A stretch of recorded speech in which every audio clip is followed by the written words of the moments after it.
So hey guys, welcome back to 10 minute art school. কেমন আছেন সবাই? আশা করি আপনারা সবাই ভালো আছেন। তো ফিরে আসলাম নতুন আরেকটি আউটলাইনের ভিডিও নিয়ে। তো ভিডিওটা স্কিপ না করে লাস্ট পর্যন্ত দেখতে থাকুন, আর চ্যানেলে নতুন হলে চ্যানেলটি অবশ্যই সাবস্ক্রাইব করুন। তো গাইস, এইখানে আপনারা দেখতে পারতেছেন আমি যে বক্সগুলো করতেছি, তো এই বক্সগুলোর প্রত্যেকটার ভিতরে আছে 1.5 সেন্টিমিটার করে করে। তো এইখানে আমি একটা A4 সাইজের পেপার নিচ্ছি। তো আপনাদেরও A4 সাইজের পেপারে আউটলাইন করতে হবে।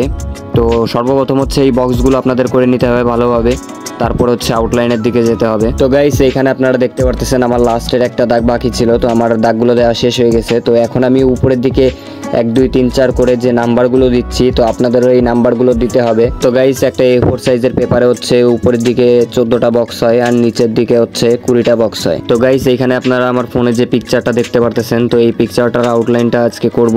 তো গাইস, এখানে আপনারা দেখতে পারতেছেন ফোনেও কিন্তু একই ধরনের বক্স হয়ে গেছে। তো এখন আমাদের যেটা করতে হবে, এই পিকচারটা জুম দিতে হবে, জুম দিয়ে কোন বক্সে কোন জিনিসটা আছে তো সেই জিনিসটা পেপারে করতে হবে। তো এইটা করার সময় কোনো তাড়াহুড়া করা যাবে না, খুবই ঠান্ডা মাথায় করতে হবে, কারণ একটু ভুল হয়ে গেলে আউটলাইনটা পুরো ভুলে যাবে।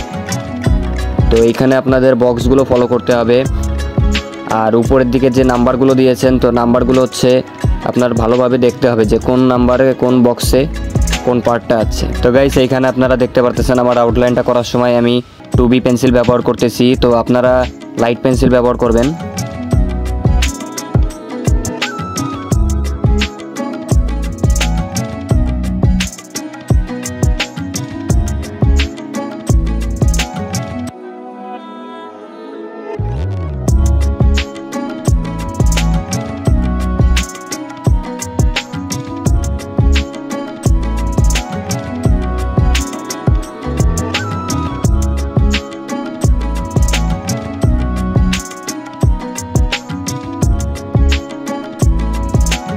তো গাইস, এইখানে আপনারা দেখতে পারতেছেন এইখানে কিন্তু চোখ ছিল না, তো এইখানে আমি চোখ অ্যাড করে দিছি।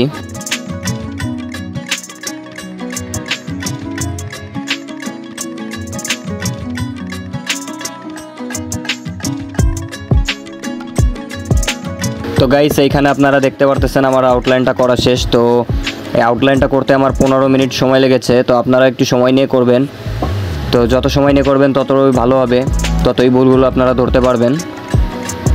তো আজকের ভিডিওটা এই পর্যন্তই। সবাই ভালো থাকবেন, সুস্থ থাকবেন, বাই।